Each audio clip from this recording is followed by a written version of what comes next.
kekuatan di hidupku.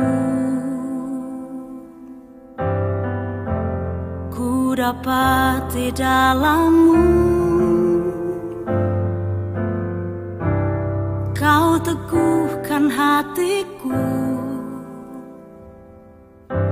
Tiada yang mustahil bagimu, sebab aku percaya, bukan karena melihat, namun karena firman-Mu yang selalu digenapi di hidupku. Ku percaya, bukan karena melihat, namun karena firman-Mu tiada pernah berubah.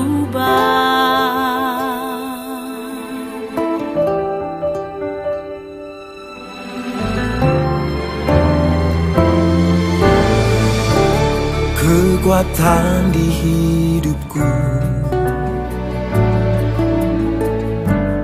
ku dapat di dalam-Mu. Kau teguhkan hatiku. Tiada yang mustahil bagimu, sebab aku percaya, bukan karena melihat, namun karena firman-Mu yang selalu digenapi di hidupku. Ku percaya, bukan karena melihat, namun karena firman-Mu tiada pernah berubah. Sebab aku percaya, bukan karena melihat, namun karena firman-Mu yang selalu digenapi di hidupku.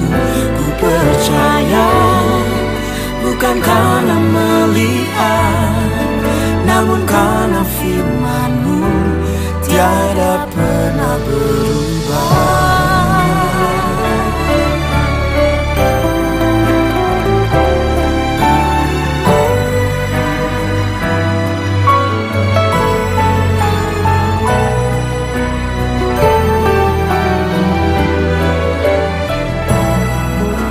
Sebab aku percaya, bukan karena melihat, namun karena firman-Mu yang selalu digenapi di hidupku.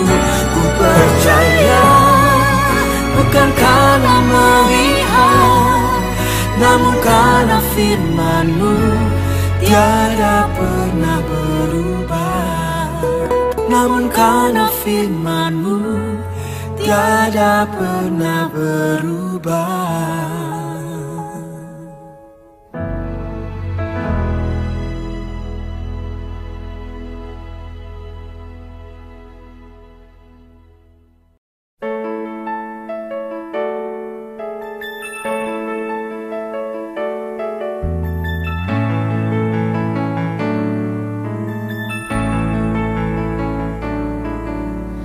Agung dan mulialah Tuhanku,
Shalom saudara-saudara yang dikasihi dalam Tuhan Yesus Kristus. Kembali kita akan belajar bersama bagian firman Tuhan dari surat Paulus kepada jemaat di Roma. Melanjutkan pembahasan kita untuk seri pembahasan dari kitab Roma ini. Dan kali ini kita sudah sampai di pasal yang ke-14.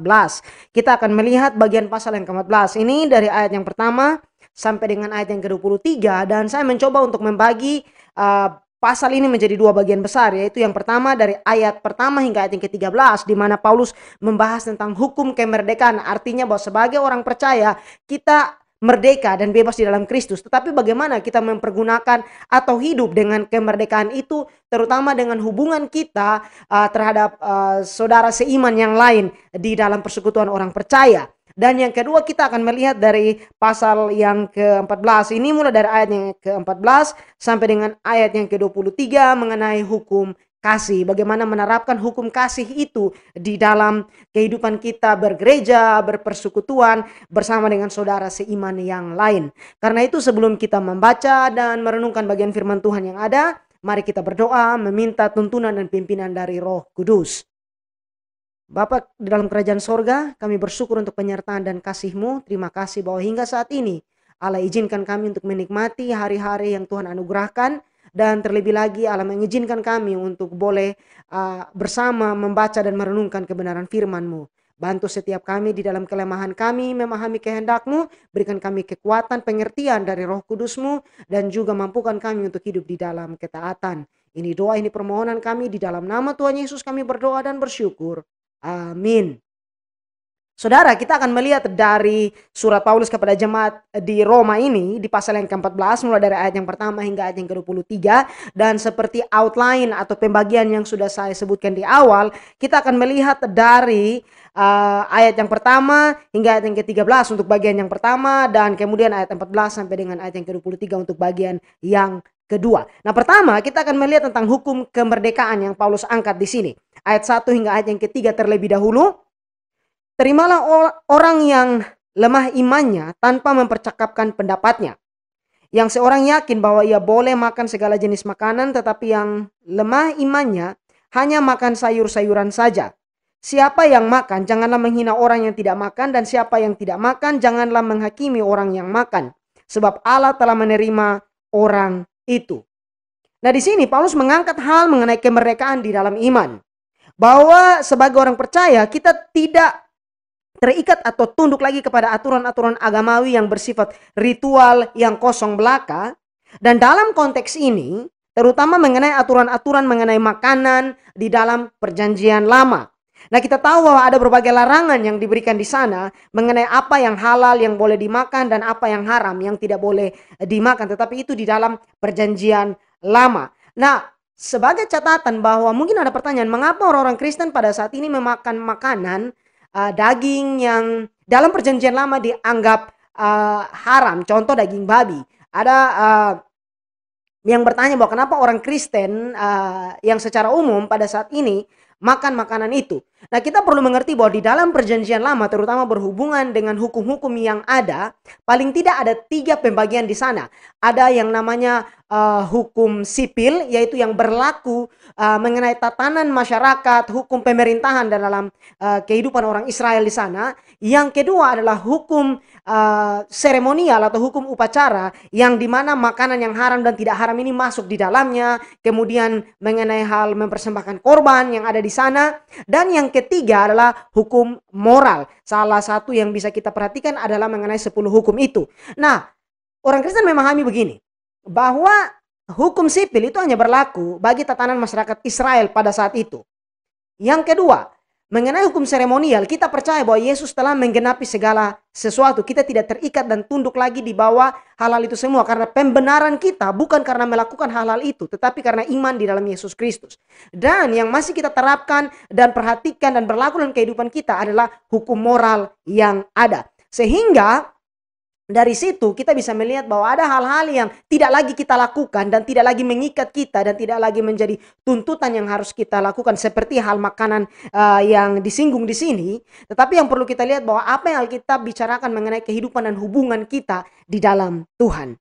Nah yang berikut saudara, bahwa orang-orang percaya di Roma, karena ini konteks surat ditulis kepada jemaat di Roma, terbagi dalam pandangan mengenai makanan khusus dan hari-hari raya khusus. Beberapa anggota jemaat di sana berpikir bahwa makan daging adalah dosa. Jadi mereka hanya makan sayuran saja.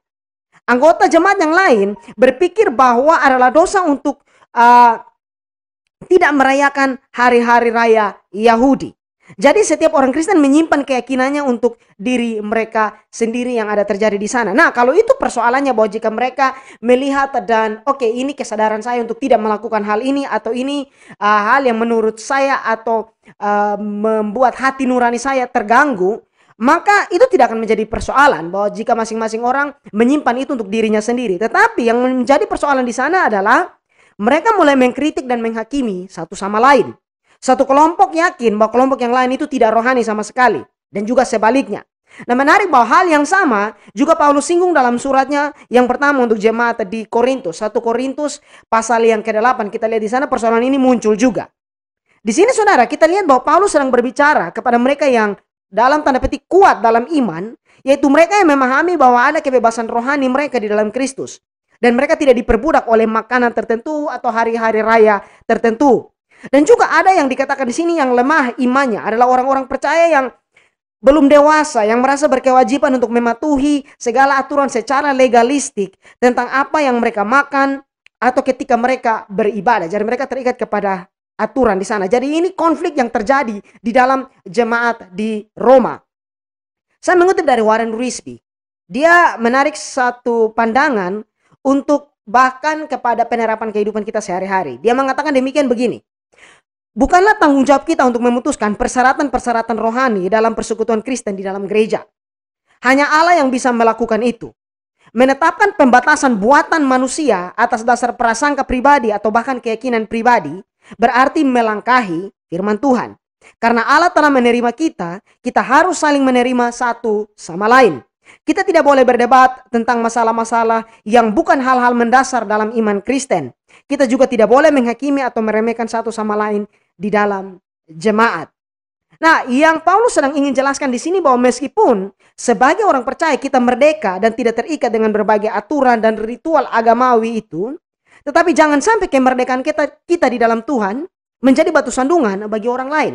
Terutama bagi mereka yang baru percaya, yang datang dengan latar belakang yang dipengaruhi dengan tradisi dan tata aturan keagamaan itu. Menarik bahwa hal-hal seperti ini sudah menjadi isu bahkan pada awal perkembangan pertama kekristenan dalam gereja mula-mula. Sebagai contoh, di dalam Kisah Para Rasul pasal 11, kita bisa membaca Petrus dikritisi oleh orang-orang Kristen di Yerusalem karena dia masuk dan melayani di rumah seorang bukan Yahudi, yaitu Kornelius. Padahal pelayanan Petrus kepada Kornelius itu adalah arahan dan perintah dari Allah sendiri, tuntunan dari Roh Kudus. Jadi akhirnya aturan, praduga, dan berbagai hal yang sebenarnya bukan hal yang esensi, bukan hal yang mendasar di dalam iman Kristen, justru menjadi penghalang untuk menjangkau kepada orang lain. Nah di sini kita diajarkan untuk sensitif atau peka terhadap orang lain. Terkadang ada orang Kristen yang begitu bersemangat dalam pengertiannya terhadap hal-hal tertentu dalam kehidupan rohaninya. Tetapi justru dalam penerapannya, dia tidak menjadi kesaksian yang baik. Ingat bahwa jangan beranggapan semua orang memahami dengan cara pandang yang sama. Sehingga jika hal-hal yang diperdebatkan itu adalah sesuatu yang bukan merupakan hal-hal mendasar dalam iman Kristen, seperti keselamatan melalui iman di dalam Yesus Kristus, seperti hal Tritunggal, otoritas Alkitab, maka kita tidak perlu untuk begitu menghakimi orang lain, tetapi kita perlu dengan bijak menempatkan diri tanpa harus mengkompromikan kebenaran. Bandingkan 1 Korintus pasal 10 ayat 23. Segala sesuatu diperbolehkan, benar, tetapi bukan segala sesuatu berguna.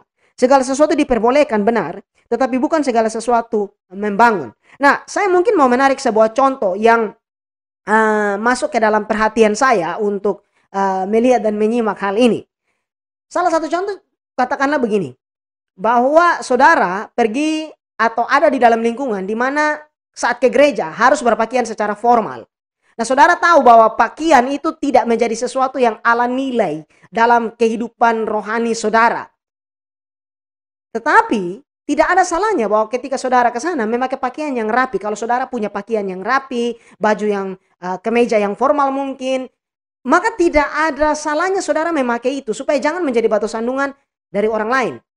Bahwa alangkah bijaknya untuk saudara tidak mengatakan bahwa oh ya saya di dalam Kristus, Allah tidak melihat itu semua. Dan saudara pergi pakai pakaian yang mungkin bagi beberapa orang di tempat itu tidak sesuai untuk dalam tanda petik dipakai ke gereja. Nah jangan sampai hal-hal seperti itu menjadi batu sandungan bagi orang lain. Kita tahu bahwa semua hal itu tidak berpengaruh terhadap kerohanian dan bagaimana posisi kita di hadapan Allah. Tetapi ingat bahwa kita hidup bersama dengan saudara seiman yang lain. Dan di sini kita dipanggil untuk menunjukkan kepekaan kita, bahwa kebebasan kita, kemerdekaan rohani kita jangan sampai menjadi sandungan bagi orang lain yang mungkin belum bertumbuh atau juga tidak melihat seperti yang kita pahami. Nah, yang berikut juga kita lihat bahwa untuk menjaga keseimbangan di sini, kita harus membedakan antara seseorang yang lemah imannya dan seseorang yang memiliki sifat dan sikap yang memberontak. Jadi kita harus bisa membedakan akan hal itu. Mungkin ada orang yang datang dari latar belakang budaya dan latar belakang kehidupan yang berbeda dengan kita, dan menurut mereka mungkin ada hal-hal tertentu dalam kehidupan kita yang agak sukar untuk mereka terima dan terbiasa dengan hal itu. Alangkah baiknya untuk kita menanggung beban bersama untuk tidak membuat dia merasa tidak nyaman atau mungkin membuat dia tersandung, tetapi merangkul dengan perlahan-lahan. Beda dengan orang yang punya sikap memberontak. Itu dua hal yang berbeda, harus kita perhatikan. Sekali lagi, untuk menjaga keseimbangan di sini maka kita harus bisa membedakan antara seseorang yang lemah imannya dan seseorang yang memiliki sifat dan sikap yang memberontak. Lalu ayat yang ketiga. Siapa yang makan, janganlah menghina orang yang tidak makan, dan siapa yang tidak makan, janganlah menghakimi orang yang makan, sebab Allah telah menerima orang itu. Ini menjadi peringatan bahwa jangan sampai kita memandang rendah orang lain karena mereka tidak melakukan hal-hal yang kita lakukan, atau kita tidak melakukan hal-hal yang mereka lakukan. Nah, contoh yang diangkat di sini mengenai hal makan, bahwa siapa yang makan janganlah menghina orang yang tidak makan, dan siapa yang tidak makan janganlah menghakimi orang yang makan. Mengapa? Sebab Allah telah menerima orang itu. Lalu di ayat yang keempat, siapakah kamu sehingga kamu menghakimi hamba orang lain? Entahkah ia berdiri, entahkah ia jatuh, itu adalah urusan tuannya sendiri. Tetapi ia akan tetap berdiri karena Tuhan berkuasa menjaga dia terus berdiri.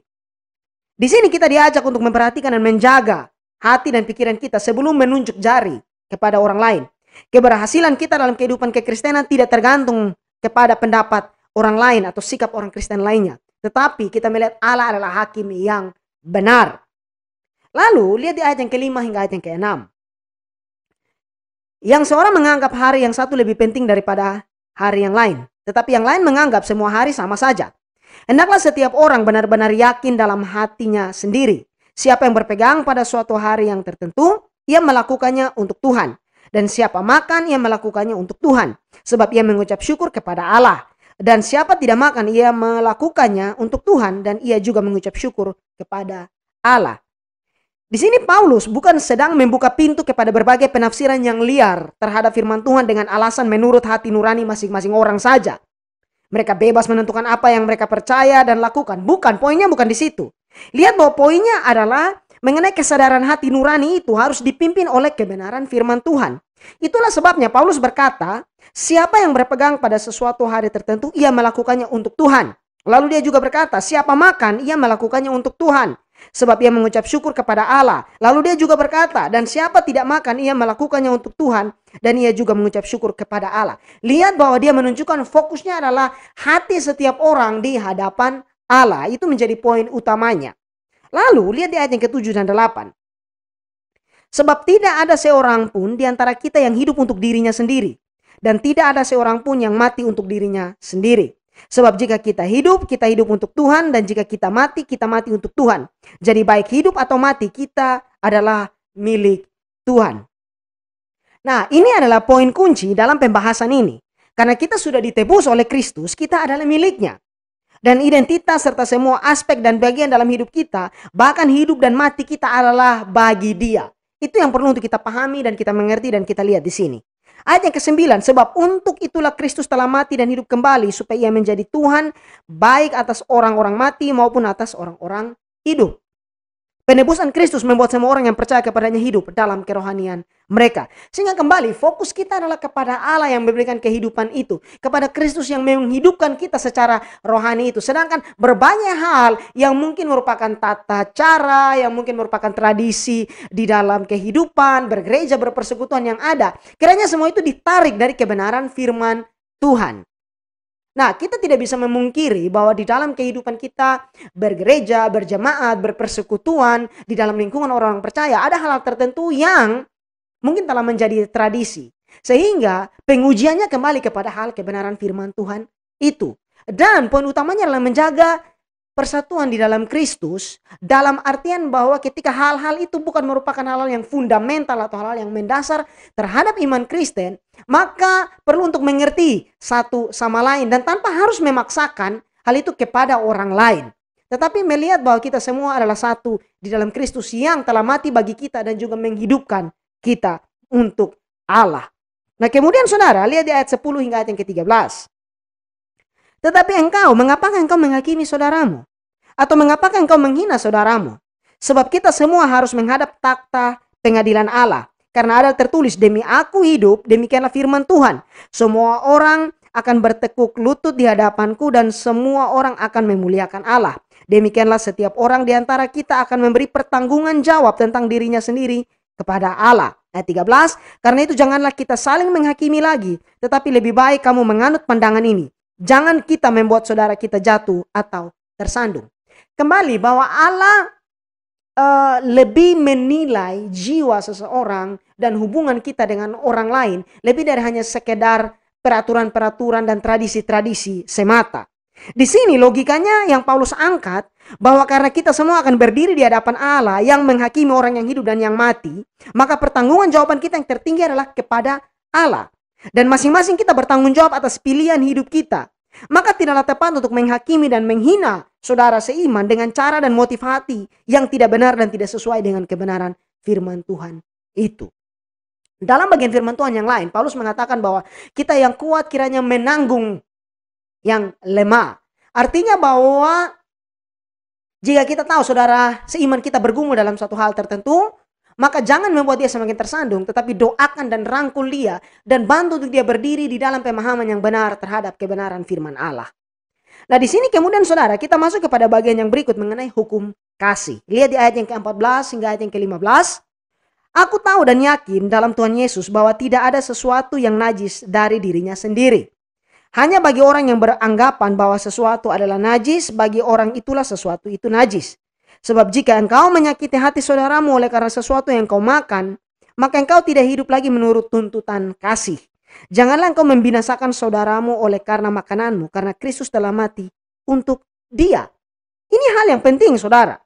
Bahwa kembali di sini Paulus bukannya membuka pintu kepada penafsiran yang liar berdasarkan pada apa yang menjadi anggapan tertentu bagi seseorang atau sesuatu yang nyaman bagi dia. Bukan.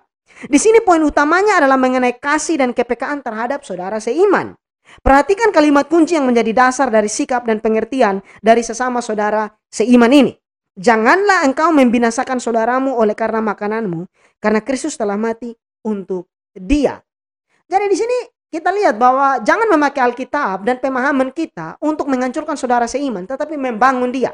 Paulus menulis kepada jemaat di Korintus bahwa pengetahuan itu membuat seseorang tinggi hati, tetapi kasih itu membangun. Nah, catatan bahwa ini bukan berarti kita tidak boleh belajar dan biarlah kita menjadi orang yang tidak bertumbuh dalam pengetahuan kita. Bukan, poinnya bukan di situ. Kita tentu harus semakin belajar dan tertanam dalam pengertian yang benar akan kebenaran firman Tuhan itu. Memanfaatkan sumber-sumber yang ada untuk kita boleh bertumbuh di dalam pengenalan yang benar akan Allah. Tetapi yang dimaksud bahwa jangan sampai pengetahuan kita dipakai justru untuk membanting orang lain, untuk menginjak orang lain, untuk membuat mereka malu, untuk menekan mereka. Bukan. Tetapi dipakai untuk membangun mereka di dalam iman. Nah, lalu berikut saudara, lihat di ayat yang ke-16 hingga ayat yang ke-17.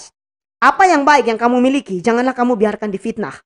Sebab kerajaan Allah bukanlah soal makanan dan minuman, tetapi soal kebenaran, damai sejahtera, dan sukacita oleh Roh Kudus. Inilah penegasan yang penting untuk kita perhatikan bahwa iman Kristen bukan mengenai aturan ini dan aturan itu, larangan ini dan itu, tetapi mengenai kebenaran, damai sejahtera, dan sukacita oleh Roh Kudus. Dan dengan berfokus pada hal-hal ini, maka hidup kita akan menghasilkan buah yang memuliakan nama Allah dan yang diwujudkan dalam hidup yang teratur dan kehidupan yang baik di sana. Jadi kita jangan melupakan apa yang menjadi poin utama dan apa yang menjadi hal yang terpenting di sana. Lalu ayat yang ke-18 hingga ayat yang ke-19. Karena barang siapa melayani Kristus dengan cara ini, ia berkenan pada Allah dan dihormati oleh manusia. Sebab itu marilah kita mengejar apa yang mendatangkan damai sejahtera dan yang berguna untuk saling membangun. Inilah yang menjadi penegasan yang saya angkat tadi. Ini adalah penerapan yang penting untuk kita lakukan. Lihat apa yang menjadi poin utama dalam kehidupan kekristenan yang sejalan dengan kebenaran firman Tuhan. Ingat bahwa yang penting adalah bagaimana kita membangun satu sama lain di dalam iman, percaya, dan pengenalan yang benar akan Allah lewat kebenaran firman-Nya. Firman harus diajarkan dengan benar. Pengajaran yang salah harus diluruskan. Hal-hal yang sesat harus ditegur. Dan di dalam semua itu dengan tujuan yang utama, yaitu untuk membangun. Kemudian saudara, bagian terakhir ayat 20 hingga ayat 23. Janganlah engkau merusakkan pekerjaan Allah oleh karena makanan. Segala sesuatu adalah suci, tetapi celakalah orang jika oleh makanannya orang lain tersandung.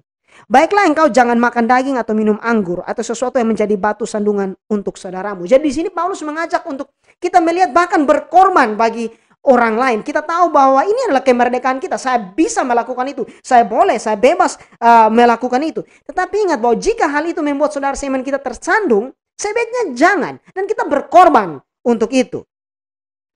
Ayat yang ke-22 hingga ayat yang ke-23. Berpeganglah pada keyakinan yang engkau miliki itu bagi dirimu sendiri di hadapan Allah.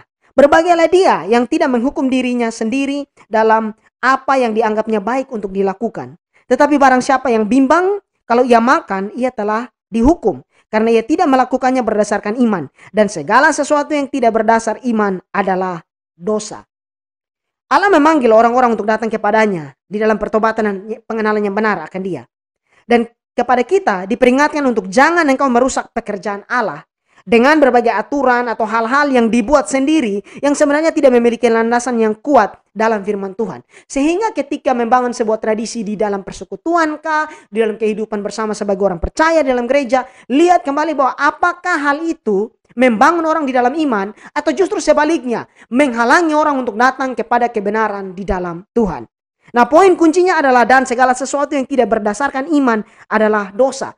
Sehingga kita perhatikan bahwa hal-hal yang nampaknya rohani dan agamawi yang dilakukan jika tanpa iman, maka itu adalah dosa. Sehingga kembali di sini panggilan terbesar yang perlu kita lihat adalah bagaimana membangun saudara seiman yang mungkin kita tahu dia lemah di dalam beberapa area di dalam kehidupannya. Dan jangan menghakimi dengan semena-mena, tetapi menyerahkan semua itu kepada Allah, berdoa, minta Tuhan untuk menolong kita, menunjukkan kasih kepada orang lain, terutama kepada saudara seiman, dan membangun mereka di dalam iman. Kita berdoa.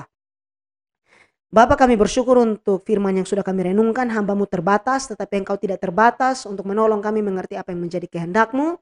Bantu setiap kami dalam pergumulan rohani kami, menolong kami untuk menjadi anak-anak Tuhan yang bisa membangun orang lain dan bukannya menjadi batu sandungan bagi saudara-saudara kami yang lain, saudara seiman yang lain. Pimpin sertai kami sepanjang minggu ini, bantu dan lindungi kami Tuhan dari berbagai hal yang kami lakukan dalam kehidupan kami. Kiranya semua itu untuk mempermuliakan nama-Mu. Kami berdoa Tuhan juga mungkin untuk saudara-saudara yang dalam keadaan sakit, Tuhan jamah dan sembuhkan, yang lemah Tuhan kuatkan, dan yang berbeban berat Allah topang. Ini doa permohonan kami, di dalam nama Tuhan Yesus kami berdoa dan bersyukur.